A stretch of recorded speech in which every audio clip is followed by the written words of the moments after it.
devons mettre sur pied et dans un état de droit, il y a une justice indépendante.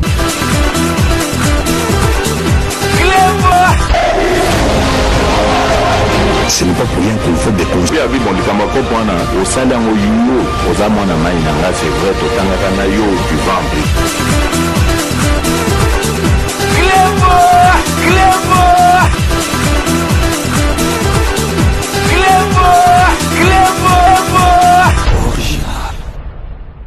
Salut et bienvenue sur ClubOriginal.net. Merci de votre fidélité. 5 minutes avec César Ngadi. Tout le monde est d'accord et il en restera ainsi pendant très longtemps. 5 minutes à l'élo, Toko Lobele Labino concernant proposition Oyo ya loi ya Noël Tchani pour Batebele, Balobaki. Que Noël Tchani Nassima Naye, président de la République Mutazalaki Nassima, UDPS Mutazalaki Nassima, Bisotoye Bisaki Binoke, président de la République Azali n'a besoin et à loi Wanate, président de la République Azali n'a besoin pour Azala réélu en 2023 na loi Wana. To expliquer qui bino parce qu'il faut bo yo kaka o tolobaka na 5 minutes. Na kanisi Batebele. Donc, bon nombre de personnes, basé à 5 minutes, loba pour Ekitsabango Mitema. Boyo Kibino Moko, UDPS lobby, président de la République qui est Moropé à lobby, que Boul Wanande, tu sais Kibino Boul, ya Noël Tchani, et Zalaki Boul Naye Mokata qui est congolais, Mututu, à Korea na Boul Naye, à Sali Boul Naye, à Lingi, à proposer na député. Ezalité Keo, président de la République Mutazali Sima, président de la République pour Batebele, toko se voiler la faste, babandai kotanga mingi kombo ya Katumbi, bato ensemble mutu, babandai ko bela kipelekese. Président de la République, Azali Congolais, Azali Mwana Poto, Ayebi Makambo ya ba double nationalité, Atakutu na ebite, bato bazo comprendre que politique et ça makamusus. Atakutu président de la République Azali pour Boule oyo wana ya proposition de loi ya Tchani akolo lo bango pe na miso batute ke ongai nazali d'accord. Non, akolo ba yango te parce que batebele bazali ko kansa ke Tchani asala ki proposition de loi wana pour donc a longola ou bien ba adversaire mususu oyo bakozala na 2023 na course ya présidentielle pour ba défavoriser bango bien balongola bango na course ezali ndengwana te na répéta ki bilo na 5 minutes bato balanda 5 minutes bomona ki même na débat auto salaki na très proche ya Moïse Katumbi Mesomana na loba ki président de la République pour na 2023 azali na besoin te ke o mutu moko ba écarté au moni président de la République lobby donc akosala tout élection oyo ezali ko ya esala mapenza na ndenge moko ya malamu na ndenge moko ya transparence na ebsaki lisusu ke na 2023 nga na zoebsa bino bo bloqué data lelo mutu moko te o azali na opposition akotia libaya devant Félix Antoine Tshisekedi ako gagné en Félix Antoine Tshisekedi président Fachi Beton ako gagné na élection présidentielle azalité. Donc yango wana président de la République loi wana donc peuple congolais belé bomoni ndenge bato basepeli na yango soki ekokota nango après soki ba 2023 président de la République alingi penza ke bato nyoso tout balingi batia libaya na 2023 batia libaya na bango donc président de la République alia bango proprement a gagné bango donc à plate couture mutu moko kuta ningana te parce que ce que zalaki loane le bango a président de la République mutu azo sala Tchani asala ndengwana parce que ba comme de jolo ba Noël Tchani azali ko zela ba comme c'est gouverneur à banque centrale yangwana azo sala ndengwana ba flatterie président de la République zaza donc bon monique président de la République aza simate encore moins UDPS président de la République à lobby c'est pas le moment. C'est pas le moment où il y a Makambo. Le président de la République, azana ba souci misusu pour namboka na biso. Ezali moment mon côté que il y a ma solo wana parce que puis président de la République alingi teke koma net élection ezalaki ba moni mutu moko makasi azali te o ya l'équipe président na biso Fachi Beton na 2023 boye bake mutu nyoso tu akocha libaya azana do akocha libaya bako lia ye ko vraiment na ndenge moko ya propre na président Félix Antoine Tshisekedi ndenge to ebisaki bino président de la République na biso akosala 2 mandats 2023 a gagné le sous à kesu na 2028 donc asala deux mandats na ye après atikeli muto oyo akolinga boye ba peke musala au président de la République azosala ngo pour na peuple congolais et puis yebaka que président de la République après ako préparer candidat à UDPS Moutouifo a hérité dans ma solo yo président de la République azali ko soit président de la République azali ko sala ngo pété pour article la ba fa kwa mususu bazonga lisusu pe botiala mutu na bilon kanambe batu nyoso ya PPRD bato yo etangami ya bakozonga ka lisusu te na pouvoir bato tu ba fa kwa oyo penza ba yiba mbongo à l'état bakozonga ka lisusu te.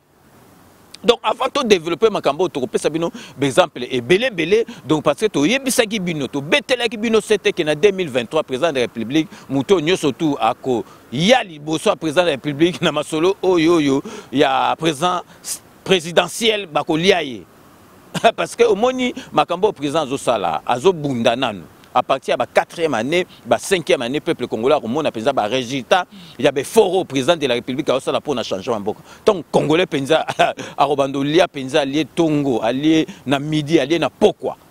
Mais, nanango sous sa rolba, bino boye bino mo Congolais, azana nuko kufanzala, mais azali kondima président de pétan, Congolais pensa à Robandoko, lia pensa neti peuple nyo surtout aliaka, donc nakanisi makamso yozalate. Avant to konye masolo na biso to robeta na pose muke, boyebi masolo ya Kodia Simo, donc Kodia Simo de pour le moment monsieur Henri azali na Kisasa, donc bozali komo na ba photo, akeli kotala ba travaux, donc akeli kotala déjà ba terrain au place masolo o ekotonga ma ya bandako o ya Kodia Simo na Maluku, donc d'ici août, donc ma solo déjà au banda Kotongama. Donc tout marquer une courte pause publicitaire pour comprendre que Kodia Simo a si vraiment opportunité na Congolais surtout à diaspora a comme propriétaire et à Ndaku na Kisasa, Ndaku neti à Poto, mais na Kisasa. Donc restez connectés sur le club original, à tout de suite. Mes chers compatriotes, comme mes collègues, comme Kaka, pour le Congolais, et comme Kaka, mes chers compatriotes, rappelez-le, mes chers compatriotes, voilà, du nouveau Kodia Simo et la Sinini. Et là, ici, Congolais, diaspora, immobilier. Oh, biso, baloka biso, toko zananda kute, toko kufaka aboye. Non, au nom de Jésus, Nzamba Sali, Hatindeli biso, Kodia Simo. C'est-à-dire, bazana ba terrain, Oezali, na Maluku, Ntsele, Mwanda, Basobengango, Cité Kimia. Pour la Cité Kimia, pour la pena, la construction moko, neti kaka na poto.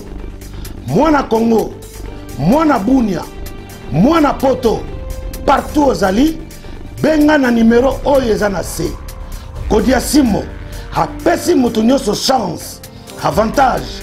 Po toza la peine bandaku lokola bango. Oh Seigneur, Nzambe merci. Cité Kimia tolingite bandaku mususu ezala likolo mususu ezana se non toboyi bandaku nyoso ekozala identique. Alors pose wa terrain kuna esengeli nini soki obengi na se okei na bureau na bango bazana bureau na Paris bazana bureau na Belgique bazana bureau na Londres. Kende kobuka na te, c'est le moment. Oh famille nangeloba, na kokufa locataire. Non. Kodia Simo ye, pour na kokata ba lien. Mutu nyonso, il faut zala mukolo ndako. Alors, ba kozola yo, ba crédit à partir ya Kinshasa. Ba banque za na Kinshasa, ba banque za ebele. Soki, ba sisi kotongela yo ndako. Nde obandi kofuta ba crédit bandeko bolinza mbakita to nini tala ba chance aboyi tant bazo peso fongola okoti na ndako ndo obandi kozongisa ba crédit na yo bandako bani na 49 000 euros ezokende ça dépend ba moyen so poza na mbongo na yo du coup olingi crédité opesi ozwi ndako Cité Kimia bandako neti kaka na poto ba lavabo ba baignoire ba balcon, ba chambre, nega to mona na poto, nega za na Cité Kimia. Na batu baza na Bunia, batu baza na Beni, batu baza na ba na Mwanda, Boma, Kazangulu, Kisangani, Lubumbashi, Kasai occidental, Kasai oriental, Goma, partout bobengi na numéro oyo bokozwa ndako biso nyonso tokomi bapropriétaire towumeli na kilocataire nzamba yokaka notre Dieu c'est un Dieu de vivant lelo nzamba yoki ndako okozwa epozo futango muke benga na numéro oyo chance te bandeko Kodia Simo la meilleure agence pour construire nos maisons. L'autre comme bailleur, l'autre comme propriétaire. Ton ligne sur locataire na congoté. T'as la facilité. Moutounionso, aux anapoto, on a interdit bancaire. Benga bango, bakozwa solution. Et puis l'autre malunga. Ko bano futa ndako wana tango ba pesi yo fongola yo bani ko futa crédit bandeko baedaka congolais ndenge nini baedaka congolais ndenge nini Kodia Simo nzambe apambola yo pas de locataire biso nyonso ba bailleur cité Kimia kitoko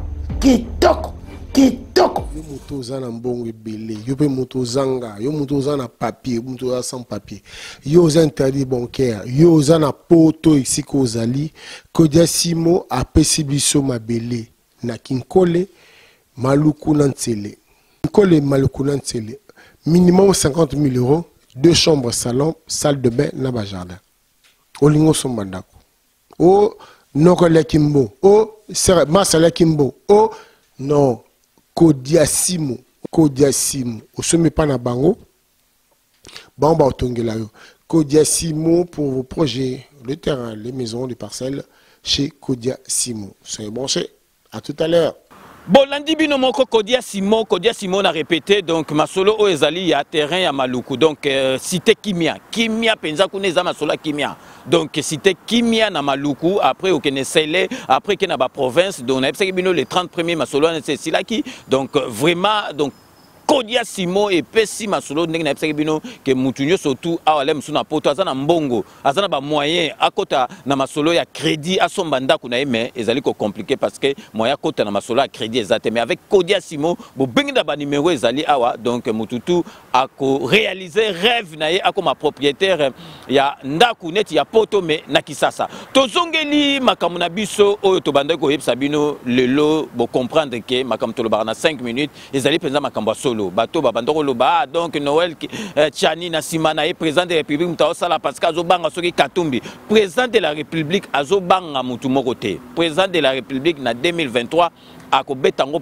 dada ako lia mutu nyo surtout ako se présenter ya ngona bomoni philosophie à président de la République alingaka makamoko ya Britandela te alingaka makamoko ya désordre te ya ngona parce que lelo soki ezalaki loi wana ekotaki na parlement ba fotango déjà masole bandako loba make président de la République asala boy azobanga batu mususu ya ngona aocha bakal président de la République atiki masolo wana ezo conseiller été donc Katumbi so alingo tia libaya atia libaya boko mona ndengi président de la République ako lia bango nyoso tout pe ako gagner bango soki loi ne kokota nango après ekokota parce que eza loi moko toko boya te to lingi su te ke mama kambe ko moko ela biso président o yazabo donc loi wana pour le moment donc bino mo moni président de la République azali kuna na katité UDPS ezali na katité soki kokota simekota mais na 2023 o azali na tembe atia libaya ako tia libaya soki Katumbi alinga tia libaya ako tia libaya ako mona ndengi le patriarche Kingu oya yebi Félix donc Félix a bengue papa bomoni ndenga lobaki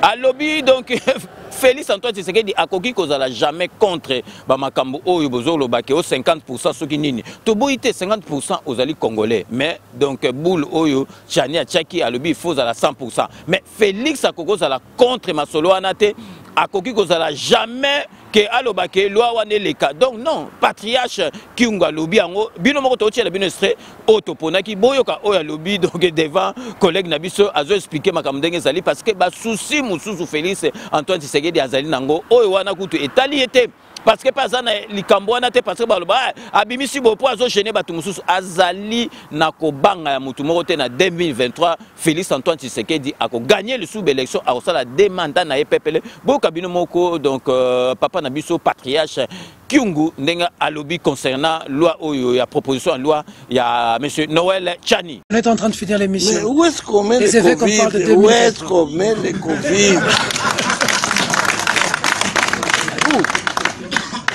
Où est-ce qu'on les met? Ça veut dire quoi, où est-ce qu'on met le Covid? Comment? Vous pouvez travailler avec le Covid.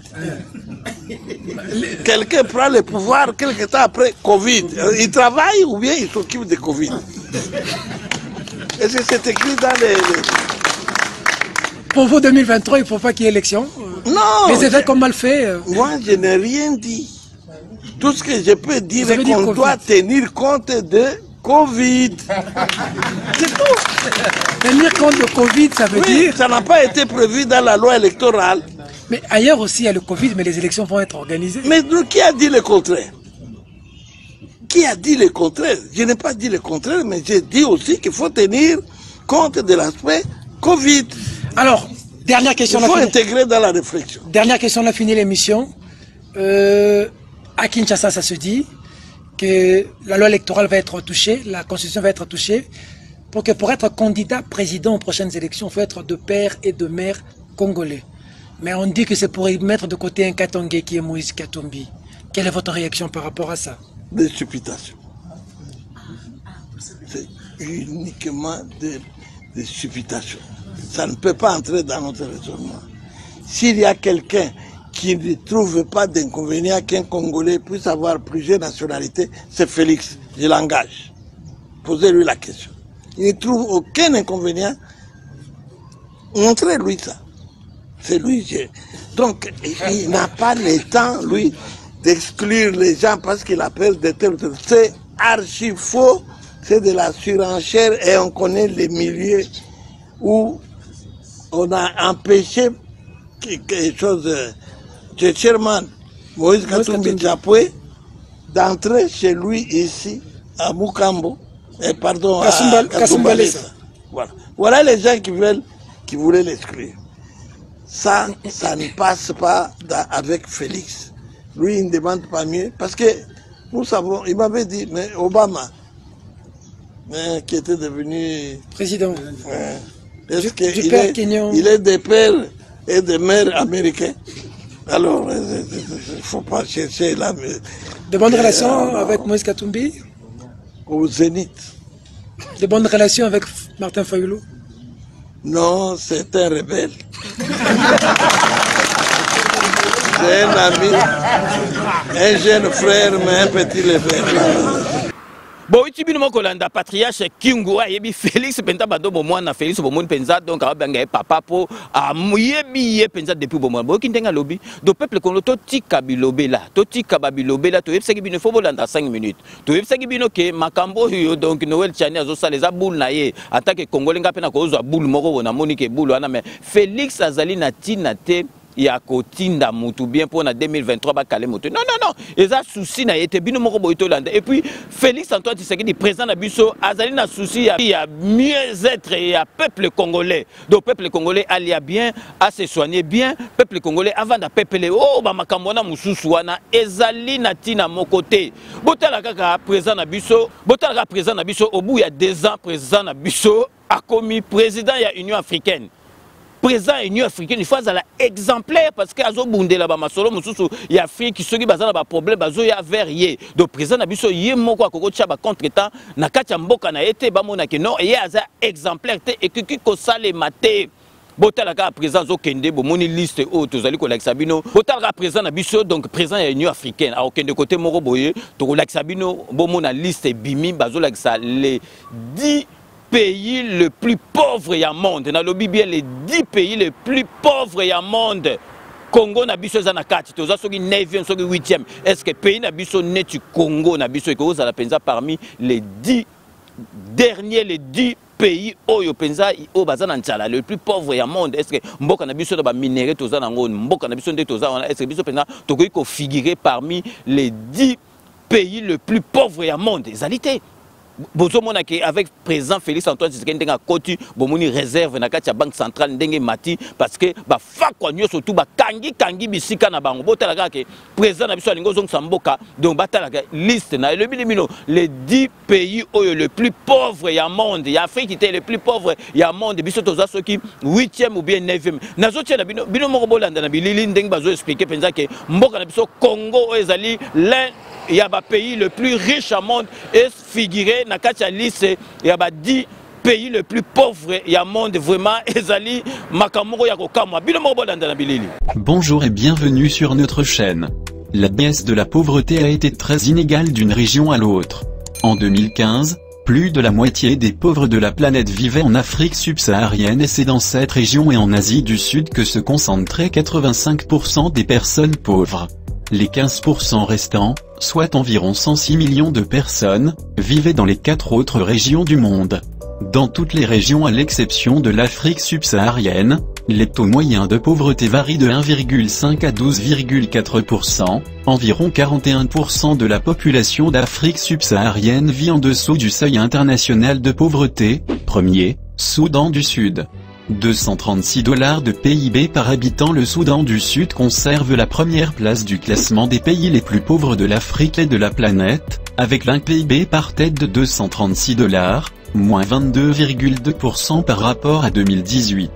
Le pays d'Afrique orientale affiche un produit intérieur brut de 3,15 milliards de dollars pour une population de 13,38 millions d'habitants. PIB par habitant en 2019.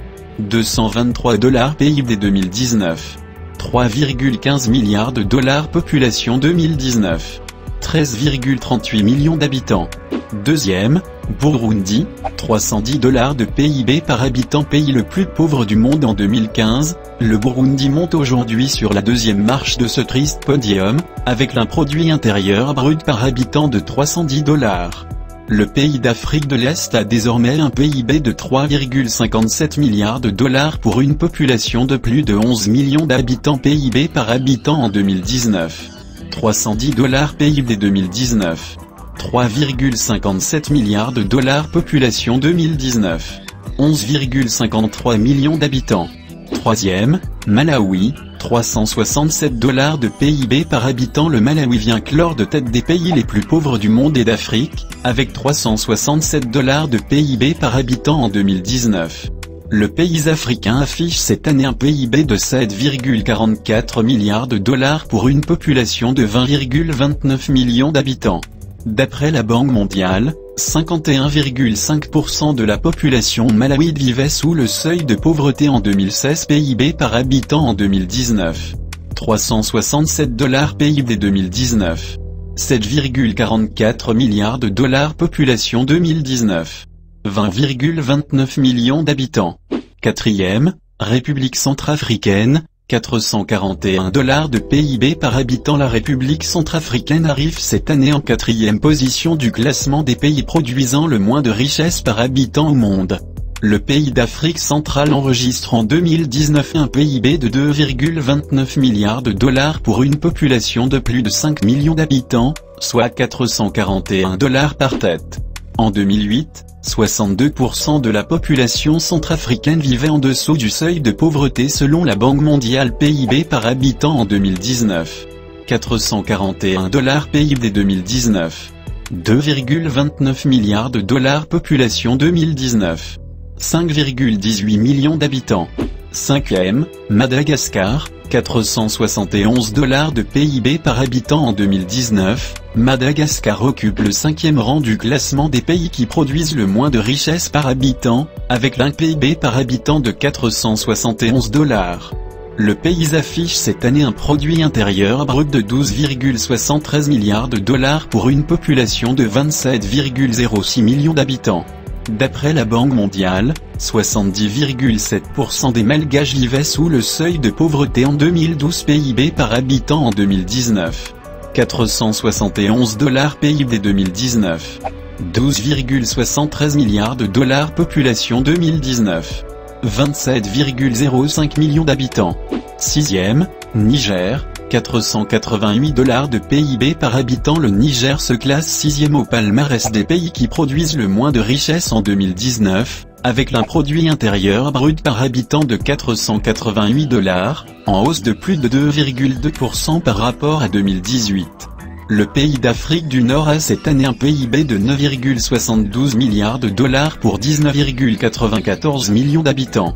En 2014, 44,5% des Nigériens vivaient sous le seuil de pauvreté, selon la Banque mondiale. PIB par habitant en 2019. $488 PIB 2019. 9,72 milliards de dollars. Population 2019. 19,94 millions d'habitants. 7e, Mozambique, 493 $ de PIB par habitant. Avec un PIB de 493 $ par tête en 2019, le Mozambique se classe 7e au palmarès des nations qui produisent le moins de richesses par habitant. Le pays d'Afrique orientale enregistre cette année un PIB de 15,37 milliards de dollars pour 31,16 millions d'habitants.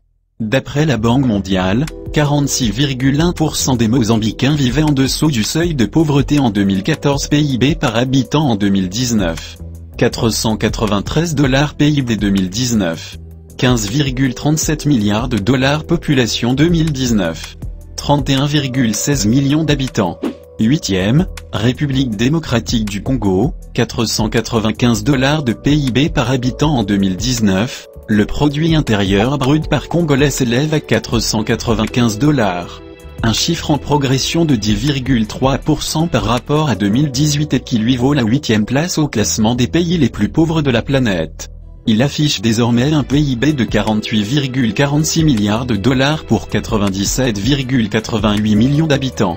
D'après la Banque mondiale, la proportion de la population congolaise vivant en dessous du seuil de pauvreté atteignait 46,5% en 2011. PIB par habitant en 2019. 495 $ PIB 2019. 48,46 milliards de dollars. Population 2019. 97,88 millions d'habitants. 9e, Sierra Leone, 517 $ de PIB par habitant. La Sierra Leone arrive 9e au classement 2019 des pays les plus pauvres par habitant, avec un produit intérieur brut par tête de 517 $. Ce pays de l'Ouest africain affiche un PIB de 4 milliards de dollars pour 7,74 millions d'habitants. 52,9% de ses habitants vivaient en dessous du seuil de pauvreté en 2011, chiffre la Banque mondiale. PIB par habitant en 2019. 517 $ PIB 2019. 4 milliards de dollars. Population 2019. 7,74 millions d'habitants. 10e, Togo, 682 $ de PIB par habitant. Le produit intérieur brut par Togolais s'élève à 682 $ en 2019. Un chiffre qui vaut à ce pays situé à l'ouest du continent africain la 11e place du palmarès des pays les plus pauvres du monde. Le Togo présente un PIB de 5,59 milliards de dollars pour 8,2 millions d'habitants. En 2015, 55,1% de ses habitants vivaient en dessous du seuil de pauvreté, selon la Banque mondiale. PIB par habitant en 2019. 682 $ PIB 2019. 5,59 milliards de dollars. Population 2019. 8,20 millions d'habitants. Donc, binomo boitolanda ezali makambo ya soni mboka na biso l'un des pays le plus riches au monde. Tozana ba minéraux, tozana ba makambo nyoso tout to figurer penza parmi les 10 pays le plus pauvre au monde. Et ça la maté parce que ceux qui komi ko figurer na kati ba liste parce que ba prédécesseur ya Félix Antoine Tshisekedi président na biso bazali ki mitema mabe ba fakwa ba sorodiongo Batimambi ya kosakana te honnête ba Congo ba lobaka yango ozomona ke tozali ko se retrouver biso tokoyi ko se retrouver na ba 10 pays les plus riches na kati ya monde tongoza na kati talaka na ba pays neti ba pays oyo kutu donc toko lobate toko tanga ba kombo te ba pays moko ozomona penza ke ba koza esika moko na biso te bazali esika moko na biso est-ce que ezali makambu penza ya oyo penza ke président na biso au sepla boko se na ba baliverne moko boye congolais moko bo azui boule na ye et comme ya président Félix Antoine Tshisekedi azobanga soki Katumbi est-ce que président Félix Antoine Tshisekedi penza abanga muto ko Katumbi est-ce que Katumbi na ensemble na e ko gagner président Félix Antoine Tshisekedi na UDPS na 2023 et ko sala matin et koki ko sala matin zali insalamable donc to marqué pause publicitaire ya ba partenaire na biso donc c'est Pela TV Flat Balis Santerre donc Romain Lunga les grands traiteurs na kati ya Belgique pour ne citer que ces trois là restez connectés sur un club original à tout de suite.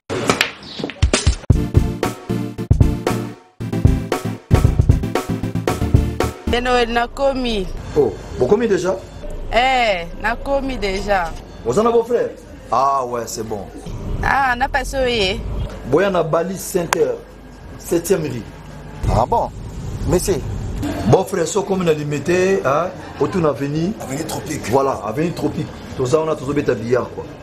Limité 7e rue résidentielle. Hein? Ok. Ok, bof. Tout le monde a bof.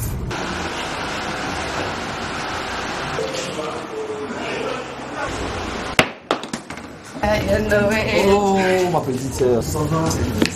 Waouh, bof. Ça fait longtemps. Ouais, ça fait longtemps. Tu es pour un mariage. Tout justement, salle de fête Pésalia, il y a bien Kitoko. Ok. Hein?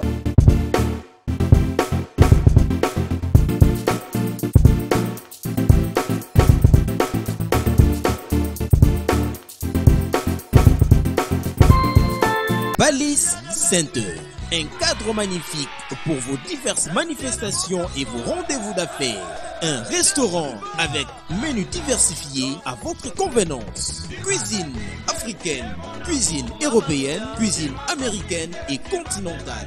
Un salle de banquet de luxe avec plus de 400 places assises pour un mariage de rêve. Collation, anniversaire, conférences, réunions de services et diverses manifestations. Balise Center, nous disposons de studios médium standard et des luxes à votre portée. Deux appartements de 1 et 2 chambres avec salon, cuisine et salle de bain. Et des 3 chambres, salle à manger plus 2 salles de bain.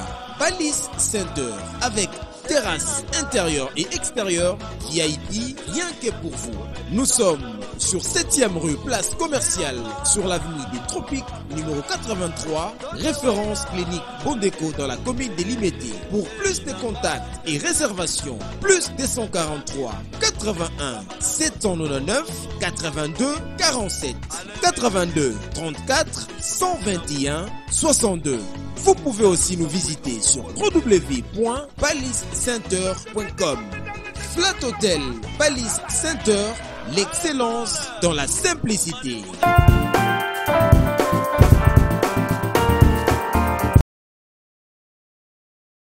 Sepela TV et yena makambu ya sika lisusu. O ba chaîne ya France eza na kati. Ba chaîne ya Congo eza na kati. Ba chaîne ya Londres eza na kati. O ngomona makambu ya politique ya sika. O parti AA eza na kati. O parti BB. O CFAIO eza na kati. Ya Sepela TV. Bouquet comme ya muke boye. O tina poche voyager na ngokeno partout lingi. Na bouquet na ya Sepela TV. Sepela TV. Mais ma biso n'engozo ma biso wana 4K machine ma daka Sepela TV. Bienvenue dans le monde de Sepela TV. Sepela TV est le décodeur qui vous permet de suivre les chaînes du Congo en direct de la diaspora.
Rom's Event, service traiteur, organisateur d'événements, allant du cocktail en passant par les akouskis et le traiteur qu'il faut. Vous avez toutes les spécialités, africaines, européennes, asiatiques, du monde entier. Quel goût, quelle perfection, quelle propreté. La dégustation est au rendez-vous grâce à Rom's Event. Vous savez les contacter au 0032 465 22 11 72. Rom's Event, le meilleur dans son domaine.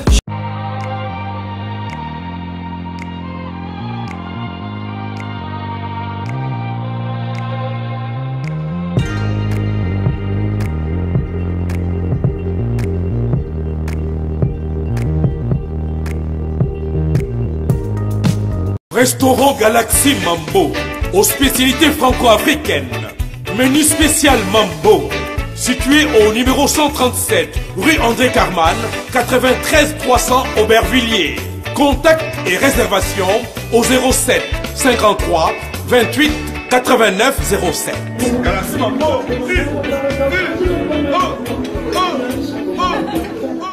De retour sur le plateau, Bomoni Bino Moroke, donc tu peux ça penser privilège na 5 minutes, il y a version la musique à Obolandara Tozarali Banda parce que Kolo yo ba vibration toza na ngweza masola plateau te. Donc plateau to tika leka na émission à mercredi, vendredi, na samedi, mikolo nyo soto tika les ali version il y a la musique. To comme presque à la fin, il y a émission na biso tozo récapituler. Donc bino moko bo to yebisa ki bino parce que biso ezalaki likam moko ya sikate to yebisa ki bino ke président de la République azali na sima ya Noël Tchanité. Noël Tchani aza congolais abimisi boule na ye, wana ezalaki boule na ye, ba peuple congolais pe ba sepelaki nango. Mais président de la République akoki kolobate ke azali pour masolo wana parce que yazali na masolo mususu na kati ya mutune ya souci.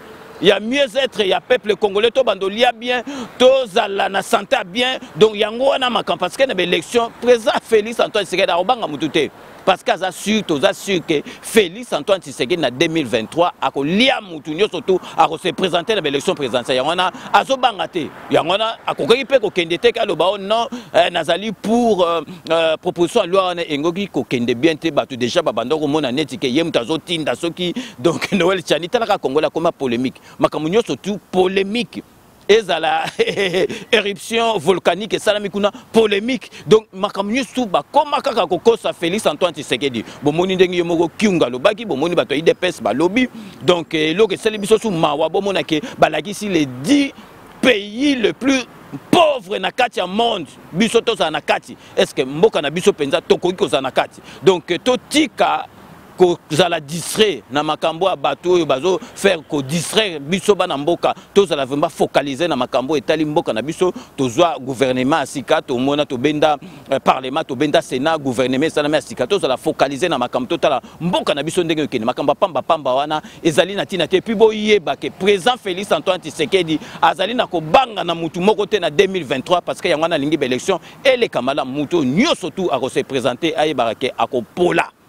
Président Félix Antoine Tshisekedi akotala président Félix Antoine Tshisekedi akosala 2 mandats na et puis pe atiki yaza dictateur était akosala masolo te mais bomole kaka patriarche kyunga lobaki bobo sanate coronavirus ezali na kata masolo bosi bomona président oyo akutana na coronavirus président de la République makamsu il fallait sala ngo sala te coronavirus il faut pe bote na raconte na ngotolobité tolobi le côté tolobi ka ke boye baka ke coronavirus ekota ki na kata masolo boye baka ke boulot muso esalamite likolo ya coronavirus donc bozala na bino calme bo monaki ke président de la République tobisaki bino ke loi wana etali président de la République te président de la République alingi mieux être ya peuple congolais balia bien balata bien ba se soigner bien yango wana donc boule ya président de la République le reste wana etali yote mais bomoni donc tozali na kati ya liberté d'expression mutna mutaza na droit ya koloba boule na ye apesa boule na ye ndenge zali mais makamtu ekomaka ke o président de la République tasali président de la République akoki kotinda Noël Tchanité président de la République azana cop moko na Noël Tchanité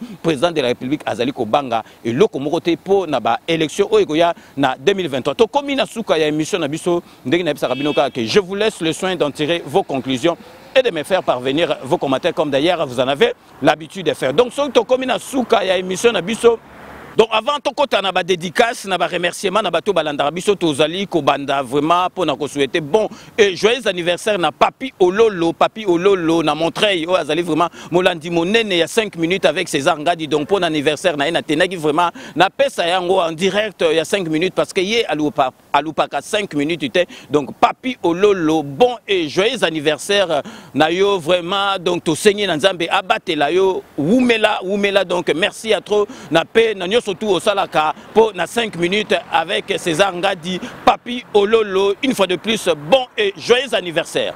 Si vous êtes en Belgique, pour nous repérer sa mbote, na papa Nabiso Paul, Loutona, Diona, maman Angélique, on va aller balandiminer il y a 5 minutes avec César Ngadi. Papa Paul, Loutona, Diona, maman Angélique, merci Nanyo surtout au Salaka pour 5 minutes avec César Ngadi. Tu es toujours na Kati à Belgique pour nous repérer sa mbote na Poutou de Yalo, la petite sœur propre Poutou de Yalo, la merci Nanyo surtout au Salaka pour 5 minutes avec César Ngadi Totika toujours na kati ya Belgique pour nous repérer ça Christian Londolé Bambo Tebele petit nanga Christian Londolé yo yaki na kati ya Paris vraiment tozu tant kokuta na te vraiment petit na yeba ko zala kaka na kati ya motema Christian Londolé merci na nyo surtout au sala rapport na 5 minutes avec César Ngadi tokei na kati ya Espagne pour na kopesa Beloti Mavungu vrai chéri Beloti Mavungu vrai chéri na kati ya Espagne merci na nyo surtout au sala rapport na 5 minutes avec César Ngadi tokei na kati ya Londres pour na kopesa maman na biso Maria la beauté naturelle Maria la beauté naturelle merci na nyo surtout au sala rapport na 5 minutes avec César Ngadi tokotika toujours na kati ya Londres pour na kopesa l'honorable Jean Moutala merci na nyo surtout au sala rapport na 5 minutes avec César Ngadi tokei sikoyo na kati ya Hollande pour na kopesa donc maman na biso Alves Nsimba merci na nyo surtout au sala rapport na 5 minutes avec César Ngadi toujours na kati ya Hollande tozali kopesa Fridolé Bokomo masananga Fridolé Bokomo merci na nyo surtout au sala rapport na 5 minutes avec César Ngadi tokei na kati ya États-Unis d'Amérique pour na kopesa Baby Kisinga merci na nyo surtout au sala rapport na groupe Baby Kisinga merci na ba publication na eux donc merci na nyo surtout vraiment au sala rapport na 5 minutes avec César Ngadi to tikal toujours na kati Amérique cette fois-ci na kati Montréal pour na kopesa kuna na Canada donc maman na biso Fina Mokonzi merci na nyo surtout au sala rapport na 5 minutes avec César to tikal toujours na kati États-Unis d'Amérique pour na kopesa maman na biso donc Mamizoa merci na nyo surtout au sala rapport na 5 minutes avec César Ngadi to kesiko na kati Espagne kuna na kati ya Suède na kati Espagne tozalaki déjà to kesiko na kati ya Suède pour na kopesa maman na biso donc Thérèse Kamani merci na nyo surtout au sala rapport na 5 minutes avec César Ngadi toke na kati ya Kisasa pour na kopesa Mbote na Willy Panzu merci na nyo surtout au sala rapport na 5 minutes avec César Ngadi tozongi susu na kati ya Belgique pour na kopesa Lolo Munongo merci na nyo surtout au sala rapport na 5 minutes avec César Ngadi awa na kati son tokobo santé surtout sengi Lolo Munongo topesi Lolo Munongo Mbote tokopesa Brice Mpiana Massa Doudou Brice Mpiana merci na nyo surtout au sala rapport na 5 minutes avec César Ngadi tokosuki sa na kati son na mama na biso Matingandu donc azali donc conseiller régional période des AP il y a ba élection donc toyebi qui est vraiment à Rozwana donc maman na biso Matingandu merci na nyo surtout au sala rapport na 5 minutes avec César Ngadi donc c'est la fin de ce 5 minutes avec César Ngadi merci de l'avoir suivi nous allons nous retrouver avec grand plaisir dans 24 heures pour un nouveau numéro cette émission a été réalisée par Yalolo Chouami assisté de Willy Kunda derrière la caméra. Nous allons nous retrouver, comme j'ai dit tout à l'heure, dans 24 heures pour un nouveau numéro. D'ici là, portez-vous bien et à très bientôt. N'oubliez pas, tout le monde est d'accord et il en restera ainsi pendant très longtemps. Kanambe, Akozwa, Masolo, Nambuchu, Pe, Na, Dikosi.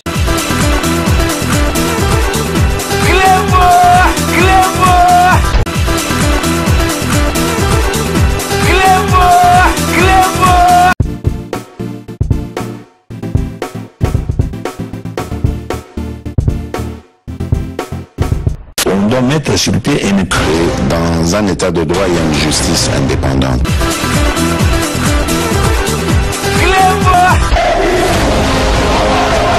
Ce n'est pas pour rien qu'il faut des conseils. Oui, bon, au sein d'un c'est vrai, tu